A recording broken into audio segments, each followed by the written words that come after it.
Have you ever run into this situation? When your piece is still just line art, it already looks quite good. But the moment you start adding color, as the number of colors increases, the whole image starts to get out of control. Why does that happen? Most likely it's because you're using too many colors, or the ratio between your main color and your supporting colors isn't quite right. So the picture loses its focus. And in the end, it weakens the mood you originally wanted to express. So how should we handle color to make things look better? There are loads of color schemes online, like analogous color schemes, complementary color schemes, triadic color schemes, and so on. You can definitely try all of those, but if you're anything like me, you don't really want to memorize a whole list of color theory rules. You'd rather rely on actual practice and observation to get the effect you want. If that sounds like you, then this video might be helpful. There's a type of artwork that always catches my eye, pieces that don't use a lot of colors, maybe just 2 or 3. But still manage to express the whole mood or atmosphere of the scene. From my observation, to achieve a similar effect, the first step is absolutely crucial. You need to be really clear about what kind of feeling you want your image to convey. Then, based on that feeling, you choose one main color. This main color will take up a large portion of the picture. The rest of the areas will be handled with supporting colors. Of course, other elements in the image, like composition and shapes, also affect how the feeling is communicated. But for today, let's focus on color only. If there's a chance in the future, I'll share more drawing knowledge with you. Next, I'll use one of my recent works as an example. This is a piece I finished not long ago. The reason I created this illustration is because when I traveled to Porto, in Portugal, I walked into this very local café. The owner's service was brilliant. In what way? I felt like the way he served had a sense of ritual. Even though it was just a super local cafe, the service felt almost like a proper fine dining restaurant. So when I came back, I spent some time creating this illustration. I also wrote a little travel story about that experience. If you're interested, you can check the link in the description back to the illustration itself. Right now, what you're seeing is the finished piece. So let's go back to the very first stage, the sketch. Like I mentioned earlier, the first step in choosing colors is to know exactly what kind of feeling you want to express through the image. For this piece, the feeling I wanted to convey was warmth, so the next step was to use warmth as a keyword to pick my main color. Generally speaking, when people think of warm, they usually think of reds, yellows, and oranges. So for this illustration, I went with an orange-red tone. Since it's the main color, of course it should take up the largest area of the picture. That's why I chose orange for most of the background. Next, I needed to find a supporting color to go with it. Because the background is already a big block of orange, visually it already feels very warm. Almost too warm, maybe even a bit much. So the supporting color should ideally soften the intensity of that orange. How do we find that supporting color? I'll share 2 methods with you. The first method is Same-hue brightness variation. Basically, you adjust the brightness of the main color to find your supporting colors. So how do we actually do this in Photoshop? It's pretty simple. First, use the eyedropper tool to pick the background color.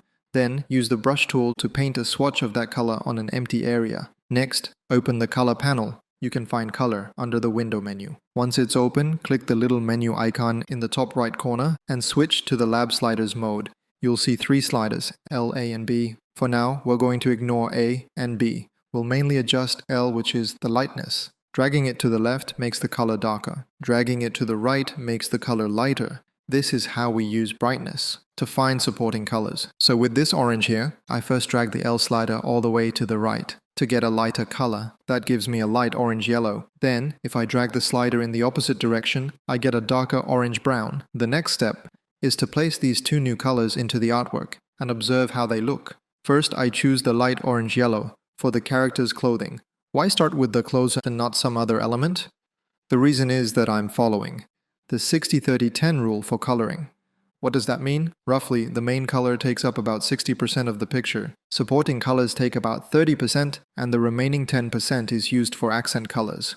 Of course, this ratio is just a guideline. You don't need to be super precise. As long as it feels roughly right, that's fine. So for the 30% supporting color area, I have light orange-yellow and dark orange-brown in front of me. Which one should I use?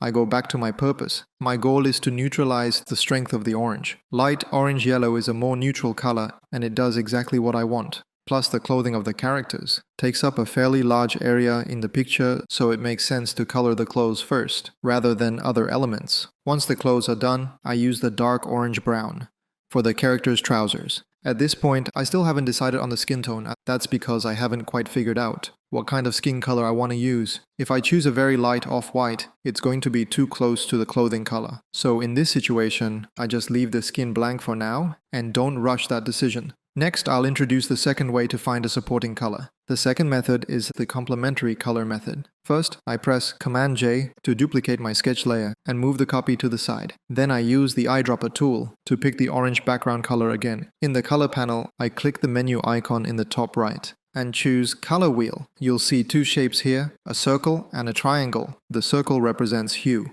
On the triangle, moving up and down changes brightness, and moving left and right changes saturation. Okay, once we understand what the color wheel is showing us, we can start looking for a supporting color. The first step is to find the complementary color of orange. Since it's called a complementary color, it's simply the color that sits opposite orange. On the color wheel, directly opposite orange is blue. But of course there are lots of different blues, so which one should we pick? The logic is the same as before. We start with light and dark. So I choose one light blue, and then I choose one dark blue, and I replace the original two colors with these. Just by looking at it, you can see that the light blue does help create some layering as a supporting color, but the feeling it gives is a bit too calm, a bit too cold, and it's not really the direction I want. As for the dark blue, when I compare it with the dark orange-brown next to it, personally, I still prefer the dark orange-brown. So I decide to tweak the colors again. I press Command-J to duplicate another version of the sketch. Then I select that light blue and use the shortcut Command-U to bring up the Hue Saturation panel. You'll see three sliders: Hue, Saturation, and Lightness. Since I'm not satisfied with that light blue, the first thing I do is adjust the hue slider. I move the little triangle toward the left into the greenish area and then fine-tune the saturation and lightness sliders based on what I see. After I'm done adjusting, I bring the dark orange-brown back into the sketch and look at the overall result again. Right now, it looks pretty good. The next step is to fill in the skin tone. For the skin, I mix it from the main orange color. In the color panel, I move the little triangle on the saturation axis toward the left so the saturation goes down and the color becomes softer and lighter. Then I apply that color to the sketch and see how it looks. At this point, I basically have three different color schemes in front of me. Comparing them, I personally like the third palette the most. From here on, I just follow this direction to finish the illustration. Of course, during the actual painting process, new ideas will always pop up, so I'll adjust some colors as I go. For example, if you look at the final piece now, you'll notice that the overall color direction is pretty similar, but I did make a few tweaks. One tweak is in the orange background. I divided it into two parts. The first part is the floor, where the orange is a bit lighter. The second part is the cafe interior, where the orange is a bit darker. Doing this makes the whole illustration feel more layered. The second tweak is the color of the trousers. Originally, I was planning to use the dark orange-brown, but while I was actually painting, I felt that a dark green looked better. So in the end, I switched the trousers to a dark green. So that's my approach to color. Looking back at my original goal for this piece, I wanted to use as few colors as possible to express a particular feeling I had in mind. The colors you see on screen now are basically just in two main families, orange and green, so I'd say that more or less matches what I was aiming for. As for the warm feeling I wanted to create, I'm not sure if that comes across to you, so feel free to let me know in the comments. Next, I'd like to share which brushes I used while working on this illustration. For example, these lines that have a bit of a brush pen look, or the little speckles on the floor, and exactly which brushes I used to create those effects.